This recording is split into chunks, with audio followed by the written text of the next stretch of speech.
So, Dennis Prager, this is a great privilege to talk to you today here in Budapest, and you are in California.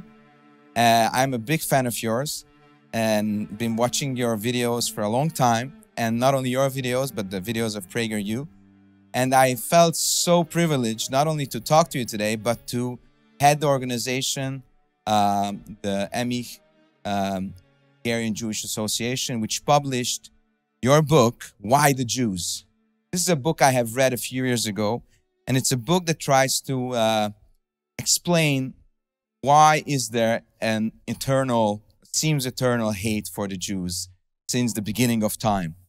And we will talk about this book a little bit today, but I would like to hear also some of your thoughts on more contemporary other issues. But let me just start with the first question. In one of the, I think, introductions to this book, you titled the introduction, Is It 1938 All Over Again? And you write in this introduction when the book was published at the first time in English in 1983, if I remember correctly, you thought that the hatred that my grandparents, your parents experienced in Europe in the Second World War, in the Holocaust, is over. And you need to write to this book in order that it should never happen again, that Jews should never be endangered again. And then you say in 2016, you have to recognize that the Jews are endangered again. And it's not the way you thought in 1983. And I wanted to ask you today, in 2020, towards the end of 2020, do you think that Jews are actually endangered again? Do you think that 1938 is all over again?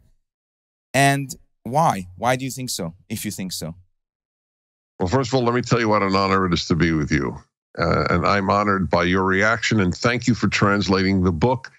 There is nothing more gratifying to an author than to be translated into another language. I just want to say, so thank you so much. By the way, I have been to Hungary 4 times, and twice during the communist era under János Kadar when I was a very young man, and twice and much more recently in the post-Soviet, post-communist era.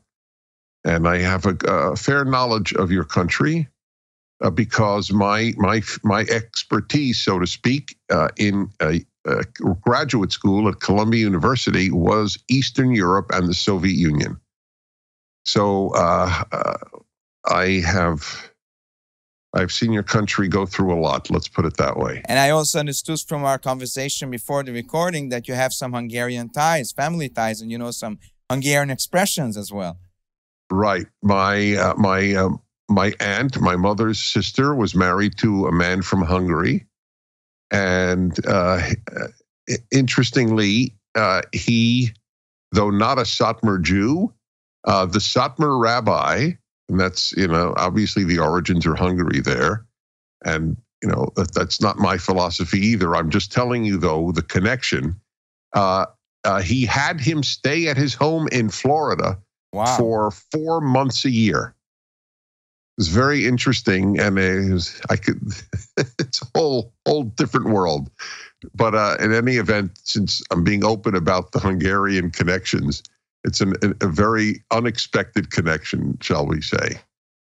So, yes. So I'll just tell you one funny story, and then we'll get into the very serious issues. The first time I went to Budapest, first time I went to Hungary, I was about 25 years old, and I went on one of those hydrofoil fast boats from Vienna to Budapest.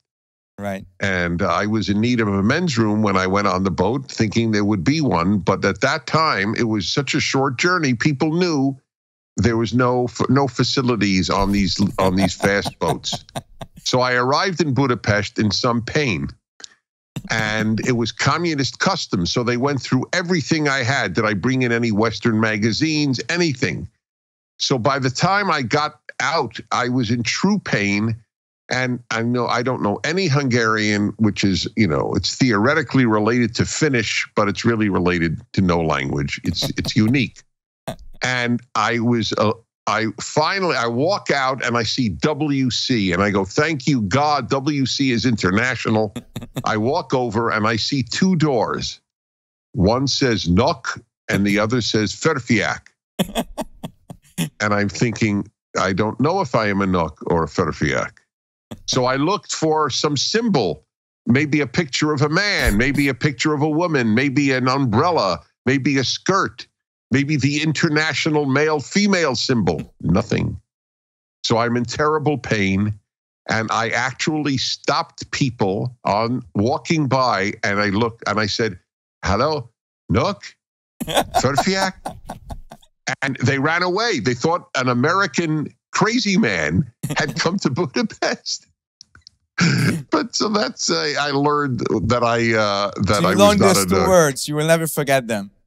I will never forget them. It was really I love laughing at myself. So even then, I thought it was a funny thing happening to me. So anyway, it's a joy to be with you, and I hope to be. I was supposed to be at another conference just next week, ironically, in Hungary, and that's been canceled because of the lockdown. All right, so 1938. There are many problems in the world, as we well know, and appeasement of evil is one of them. The appeasement of Iran by Western countries reminded me of 1938. Just to give one example, here is a country whose regime is dedicated to the destruction of the Jewish state. And European countries compete with one another to sell things and buy things from Iran. When Donald Trump has been president of the United States, there was a very hard line against Iran, but the world's elite like to appease. It's the outsider who is prepared to confront a country like Iran. So the appeasement issue reminds me of 1938. The exterminationist view of Israel is one other thing I want to mention, which is very important. I don't care if people like Jews. Irish don't like British, British don't like Irish, Germans don't like French, French don't like Germans. Everywhere in the world, the Koreans don't like the Japanese. Anywhere you go, people don't like another group. So it's not right, but it's not terrible. The problem is not disliking Jews. The problem is hating Jews. This is unique to the Jewish people. Hatred of the Jew is a unique hatred because it is the only exterminationist hatred. If you would say to a Korean who won't buy even a Japanese product, I know such Koreans, because of anger over World War II and before. Do you think, would you like to exterminate the Japanese people? He would look at you as if you're crazy. Do the French want to exterminate the Germans, or the Germans want to exterminate the French? Poles don't like Russians. Do they want to exterminate Russians? It doesn't occur to them. But here we have, there are 200-something countries in the world. Only one is targeted for destruction. Only one. So I just want to make this clear. Jew hatred is a unique hatred on earth.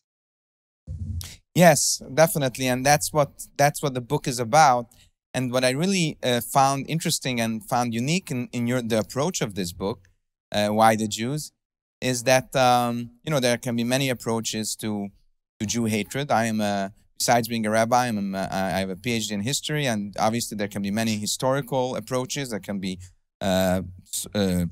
social approaches. And what I found really unique about this book, that it's that you have written that it has a spiritual approach, and you say practically the leitmotif of the book is, if we want to understand uniqueness of anti-Semitism, we first need to understand and define Semitism. And you say we have to understand who the Jews are and what they stand for in order to understand why this hatred developed. And here comes my second question, really.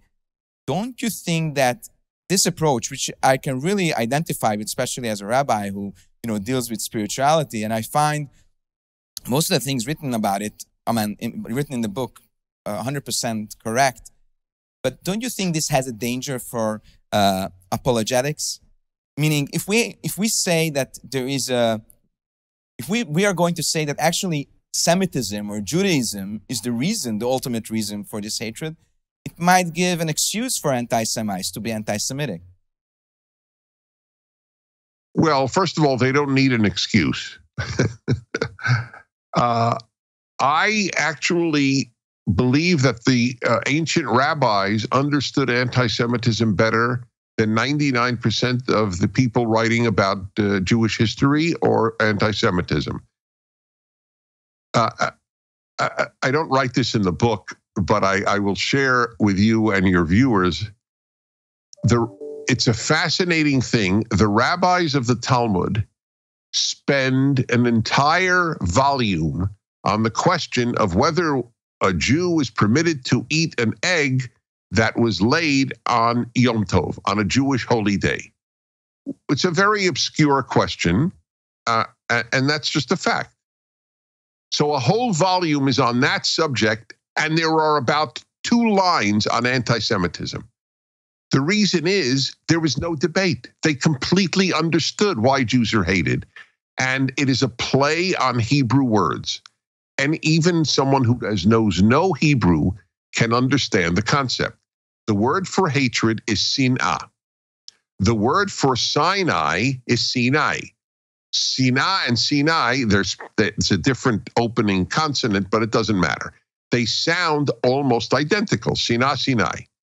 On this brilliant play of words, the rabbi said, the great Sin'ah comes from Sinai. The great hatred comes from Sinai. From Mount Sinai, what happened at Mount Sinai? The God gives the Jews the 10 Commandments. God reveals his moral will. That is the beginning. Until Sinai, the Jews were a family. At Sinai, the Jews become a nation. Or at the Exodus, at the very least, they become a nation, and a nation of many people. An Erev Rav, the Torah says. A mixture of peoples joins the Jews. The Jews are an idea, not an ethnicity. There are black Jews, there are Asian Jews, there are Semitic Jews, there are white Jews, European Jews, and they're all Jews. And you can convert to Judaism. That proves it's not an ethnicity. The Jews are an idea, and the world hated the idea that there is a God who judges all people. The Jews brought that idea into the world, and I quote non-Jew after non-Jew who has written on anti-Semitism, who has said that. The Jews brought a judging God into the world, and for this they have never been forgiven. Hitler issued his own Nazi 10 Commandments. He hated the 10 Commandments for good reason. So that also means that if the Jew hatred actually is their hatred of the Jewish ideal, that would mean that if Jews would leave the Jewish ideal and they would become non-Jewish, they would leave their religion, they would leave these the spirit of these 10 Commandments, then Jew hatred would be stopped. And I think it's a dilemma for many Jews throughout the 20th, 19th, 20th, unfortunately 21st century, including my grandparents, who all of them practically, all 4 of them here in Hungary decided after the Second World War that they won't be Jewish anymore, because if they continue being Jewish, they will be again and again exterminated, as you said.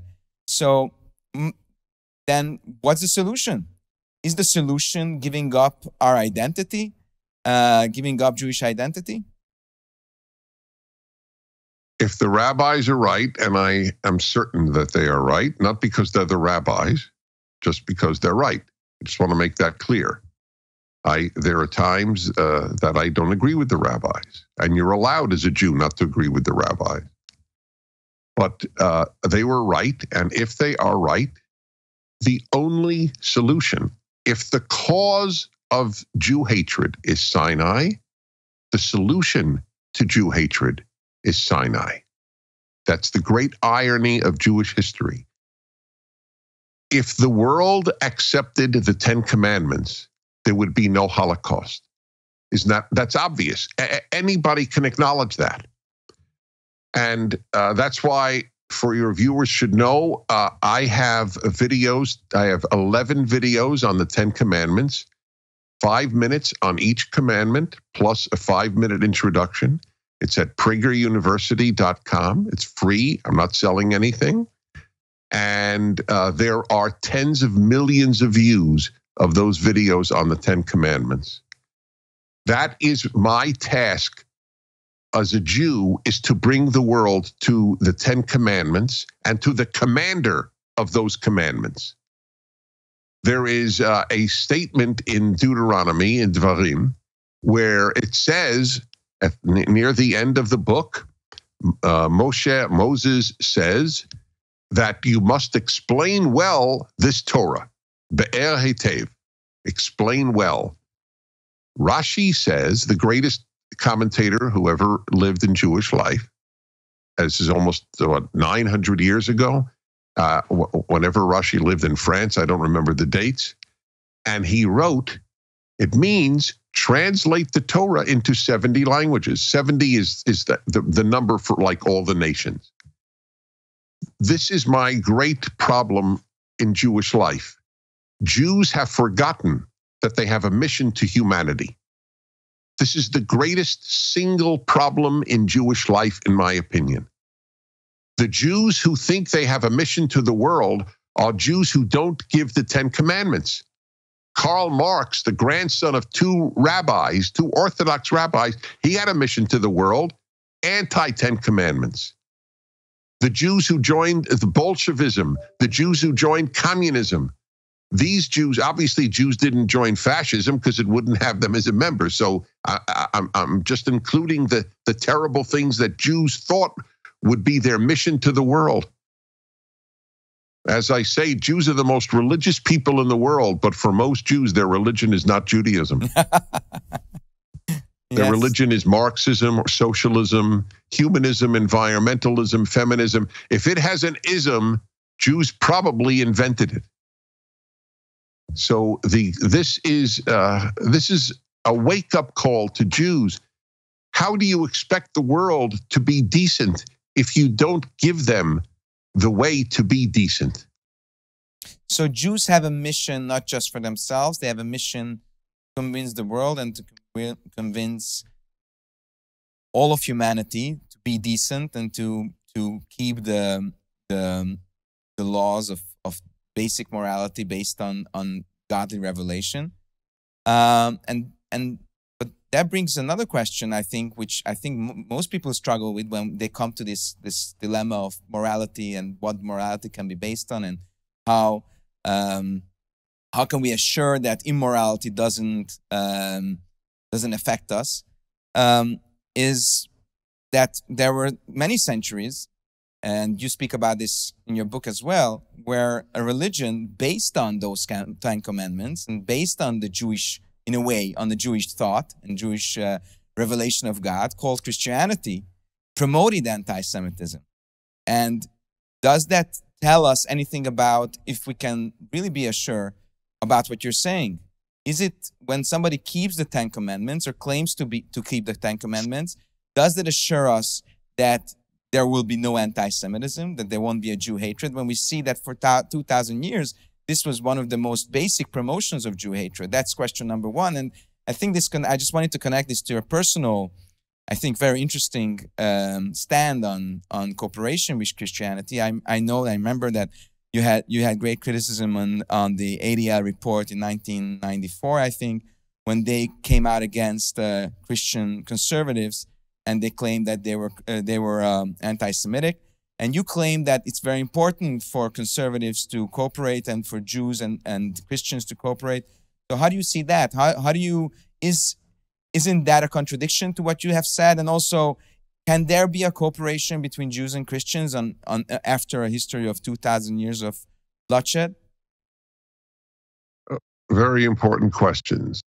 The history of Christianity is a very mixed bag.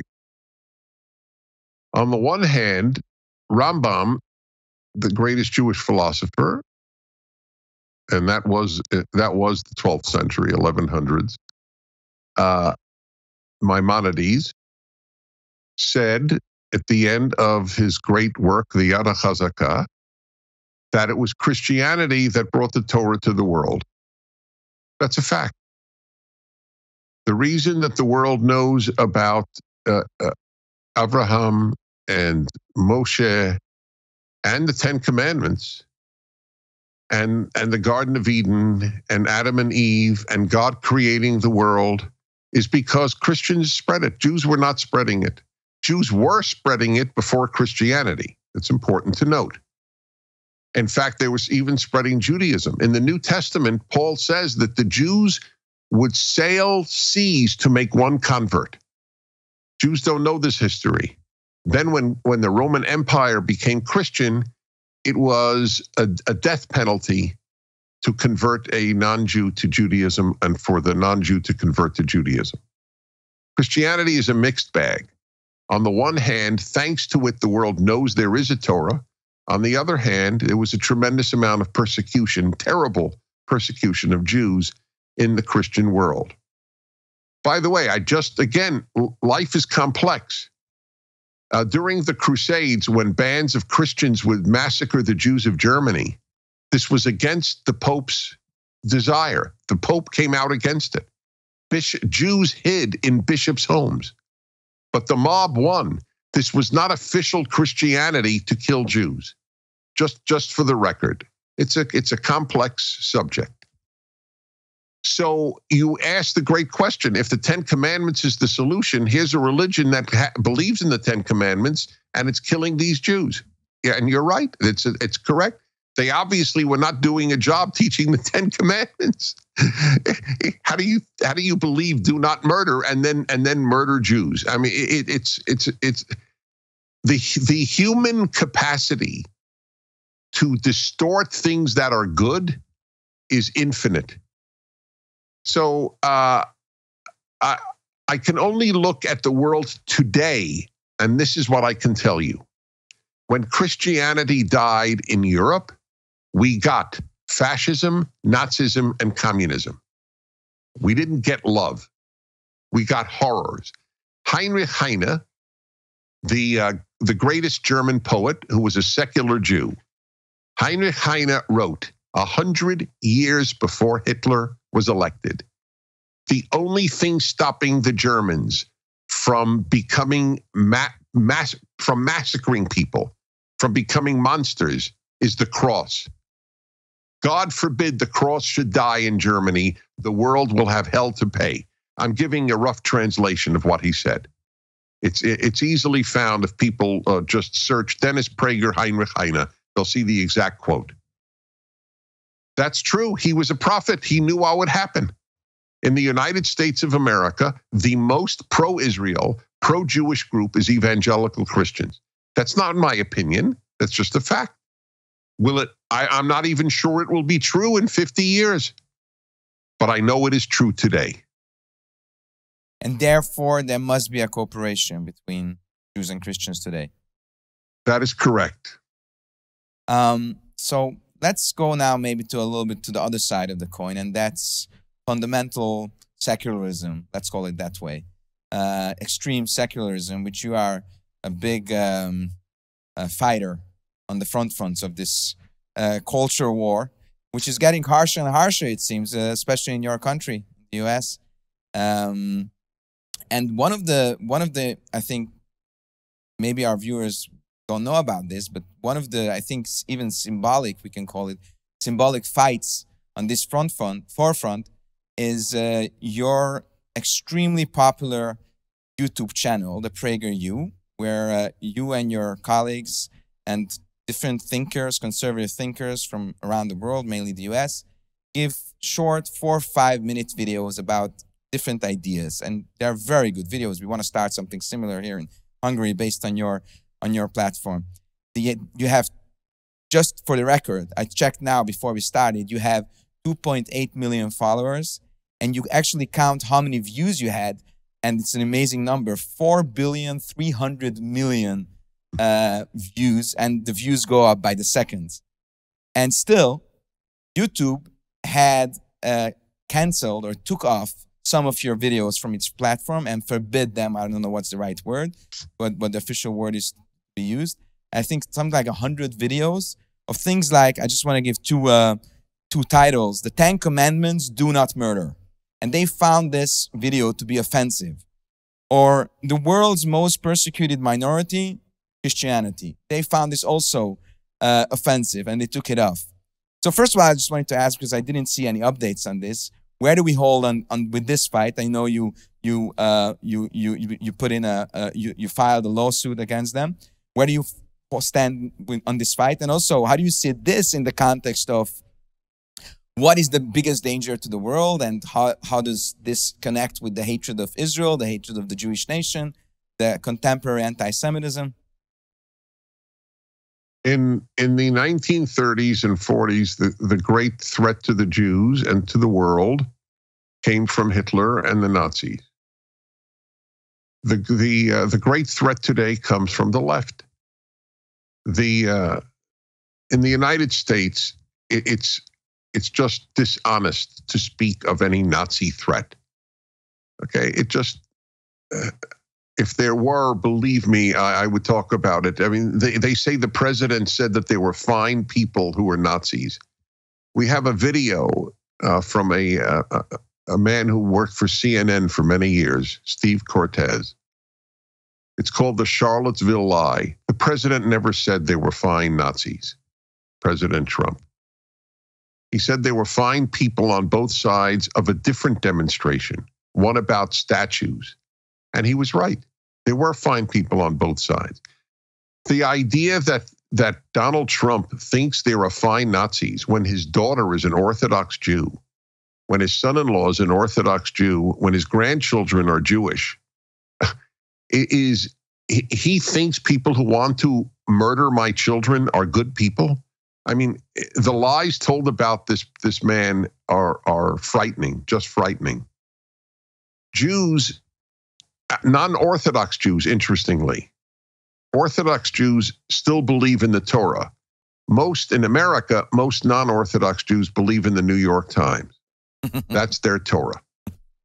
And that really is the defining element. What is your Torah is the most important question. Not do you believe in God? Most everybody believes in God, but it means nothing. Nothing. What is your Torah? Is the great question. Or even more specifically, do you believe in a divine text? That is the great divide. Not do you believe in God? Do you believe in a divine text? If you don't believe in a divine text, then it's irrelevant if you believe in God. If your God didn't reveal anything, it's useless. It's Aristotle's God, the unmoved mover. There's something out there, but I have no idea what the something out there wants me to do. Well, then it's useless.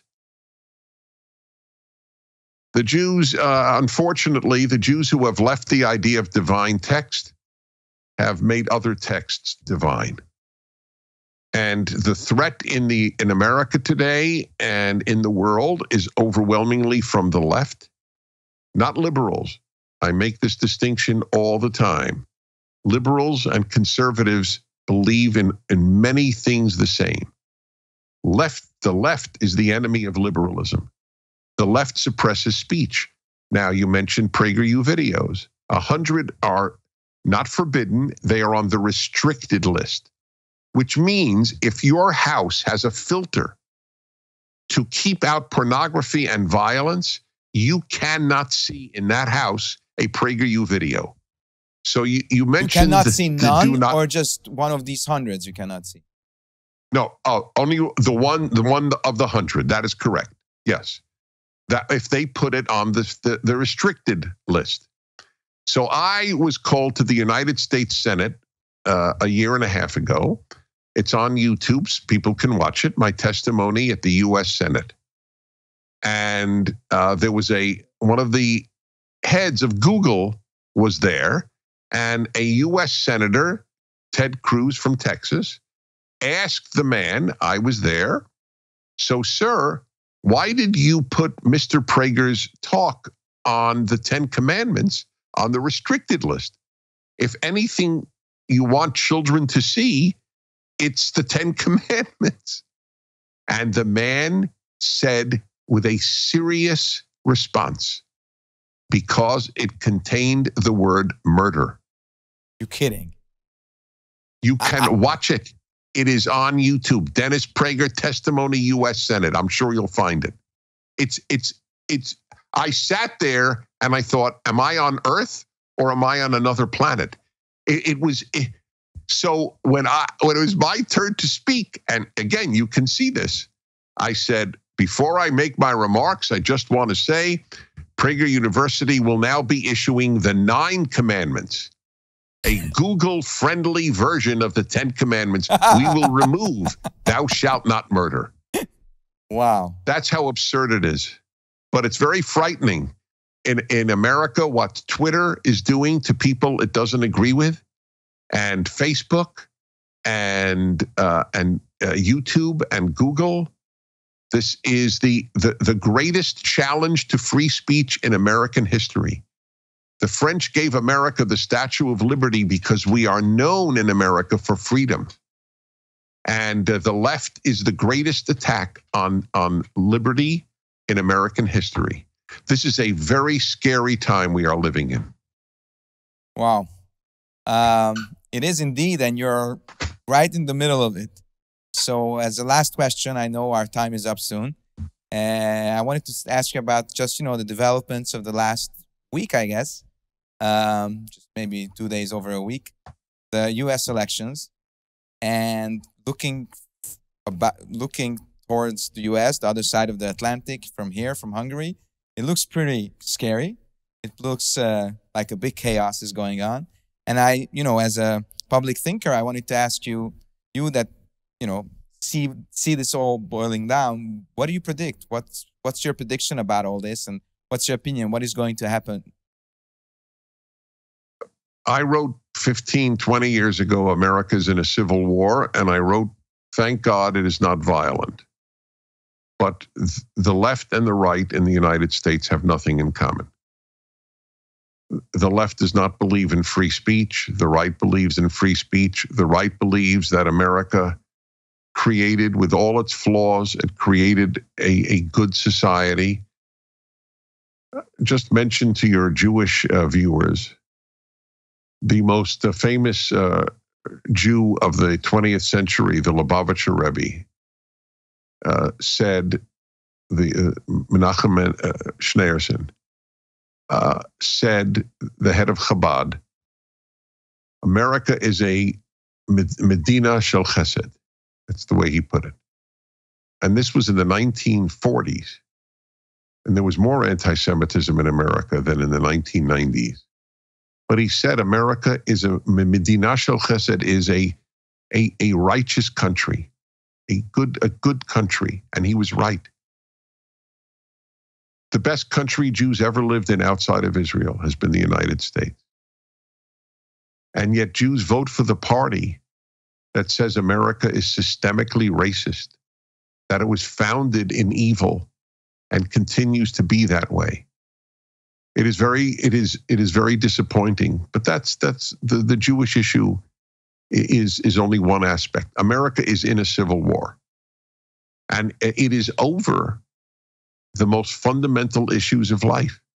If you think Beethoven is a racist, if you think a Beethoven symphony is a form of white supremacy and not simply great music, you are destroying the foundations of Western civilization. But they admit it.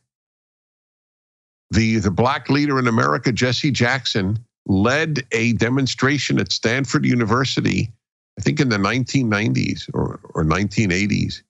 Hey, hey, ho, ho, Western Civ has got to go. That's the motto of the left. Western Civ has got to go. But Western Civ, with all its flaws, has been the best Civ that was ever made. So that's I guess, the reality. But give us, we spoke almost 45 minutes about anti-Semitism. We spoke about Jew hatred. We spoke about what's going on in the States today. We spoke about Jew hatred, Israel hatred. Give us a little bit, to end on a good note for the publication of your book, Hungarian. Give us a note of hope. What do you think Jews today... Well, I'll give you a note of hope in the American scene, and I'll give you one in your scene. The American scene hope is half the United States, despite 4 years of lies about President Trump, that he colluded with Russia to intervene in the 2016 election, a great lie told by the media for 3 years. The entire media attacking him viciously every single day of his administration, and still 70 million Americans voted for this man. That is remarkable. There is an awakening in America to the threat that the left, not liberals, the left poses. The key is for the liberal to understand the threat the left poses. Finally, about East Europe, not just Hungary. When I spoke in Romania 2 years ago, they asked me about Western Europe. And I said, forget Western Europe. The biggest hope for Western civilization might be coming from Eastern Europe. And you have to think of it that way. You in Eastern Europe are more committed to Western civilization than the French and the Germans and the British. And I remember their reaction. They go, wow, we never thought of it that way. It's a sort of inferiority complex among many East Europeans vis-a-vis Western Europeans. Drop it. You might save the West. It's like I tell Africans, you all probably will save Christianity. Not in West Europe. They couldn't even mention Christianity in the EU Charter, the European Union Charter. With no Christianity, there's no Europe. And they couldn't even mention it in the Charter. So you gave us hope for America. You gave us hope for Europe, Eastern Europe. Give us, just as a last note, last note, give us a note of hope for the Jews. After all, we are both Jewish, both believe in Judaism. What is the hope for us? Well, look, thanks to Israel largely, there is a renaissance of Judaism and a renaissance of the Jews. And they have created a remarkable country. There is hope for peace with Arab countries now signing peace treaties. But the real hope will be, the real hope is based, and I'm not a traditionally, I'm Orthodox with a small O, but not with a big O.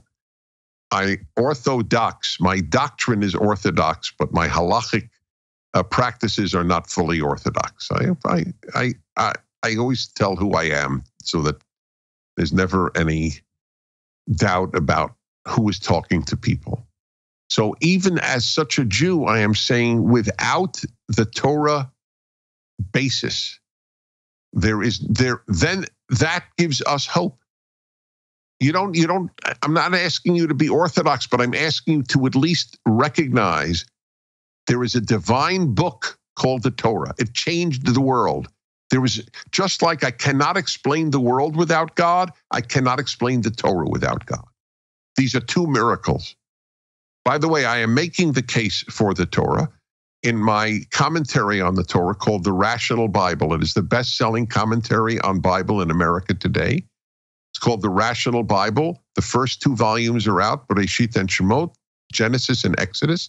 Deuteronomy is coming out next year.